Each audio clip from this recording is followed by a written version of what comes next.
We hear a lot about self-esteem these days, but few have really given it much thought.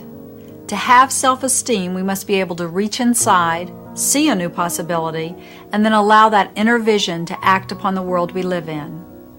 This going within and developing the creative skill to change the outer world is perhaps the most important lesson we'll ever learn. Hello, I'm Kitty Hilton, and we're about to enter the world of pure creativity as we continue our journey with Joseph Chilton Pearce. For more than 30 years, Joe has challenged audiences around the world by questioning why, as human beings, we haven't developed to our full potential. He's convinced that we have within each of us, hidden in the very cells of our body, capacities and creative potentials that we have just begun to understand. Let's listen and watch as he explores critical and creative thinking.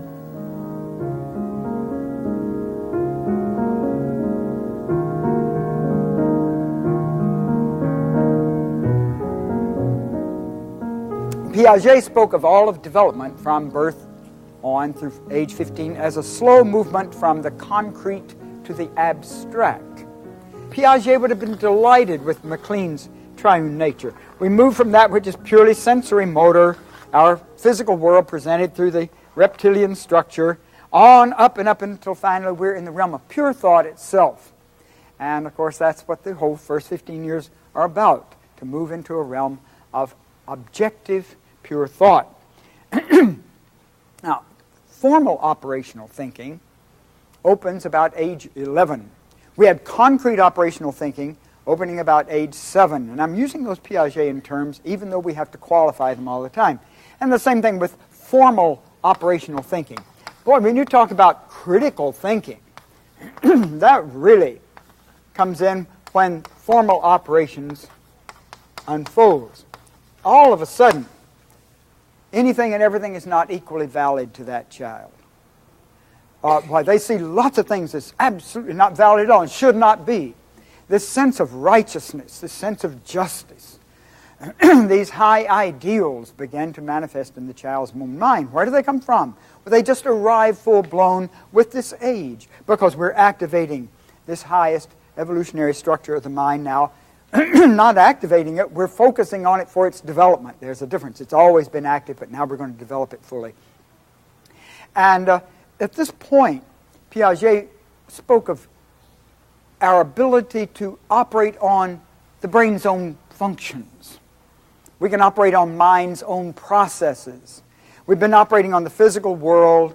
Now we move into a realm where we can actually operate on our own processes of thought. And really that means our own processes of brain itself. Now, we've spoken of how the self system has moved out of its embeddedment in these lower processes. And now we could say are we embedded in these higher processes? Well, not exactly. How can we operate on these higher processes if we're simply embedded in them? We have to have some kind of an objective stance. Sir John Eccles claims, he's a Nobel laureate in brain research, claims that mind, the true seat of mind, mature mind, is in the cerebellum, which is a little threefold structure made of all three levels of the brain, back here in the back part of the brain. We speak of it as a very ancient part of the brain, and yet it doesn't start forming until the end of the first year. And its growth at that point is very rapid, somewhere around the end of the first year. It follows immediately on object constancy, the stabilizing of the visual process, which will be followed by the kids getting up on their hind legs and beginning to walk around and beginning to talk and so forth. A whole new behavioral block opens up. That is at the beginning of this growth of the cerebellum, which then unfolds very, very rapidly and completes itself, which takes over the whole process of movement and so on. But far, far more than that. And Eccles might be correct. I don't know. It's a hypothesis on his part that one of the parallel processes of that cerebellum isn't just movement and coordinating the movement of the body, but is actually the seat of mind itself. Strangely enough, the cerebellum has a totally different cellular structure. It's got what they call granular cells, not neurons. And each of the three levels, reptilian brain stretches right over into the cerebellum, the limbic structure into the cerebellum, and the high structure into the cerebellum. But the cerebellum itself is made of granular cells, and it's estimated there are 3 or 4 trillion granular cells making up the cerebellum. It gets 3 times the number of signals that it sends out. That is, 3 times more stuff comes in than goes out. So it doesn't have to do much directing to direct the whole system, apparently, if that is the center of mind, or the seat of mind. But it has to have everything coming in, you see. So these are hypotheses. At any rate, around age 11, several things happen. We've talked before about how at 18 months of age, the little toddler has as many neural fields available as we have as adults. Those neurons are connected with as many other neurons as in our adult mind, upwards of 10,000 each, and forming these fields and the potential fields that there are of 100 billion neurons. And how at age 7 we have 5 to 7 times more than we had at 18 months. Something happens by adulthood that we have the same amount we had at 18 months. Well, what is it?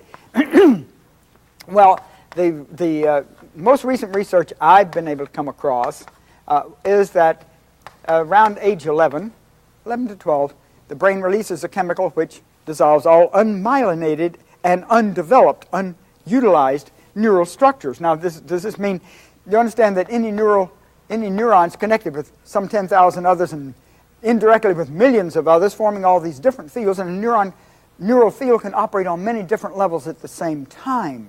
Very flexible. So if one set of its connections are removed, a whole other set of its connections might be perfectly intact, you see.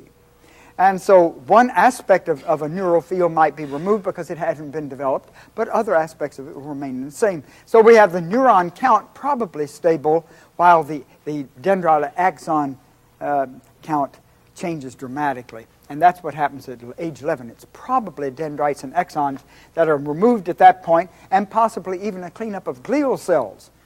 We don't know. I don't know. I haven't come across any research about it. But there is this marvelous reduction of weight, neural weight of the brain at that point. And we come into this period of absolute clarity. Now, what's happening?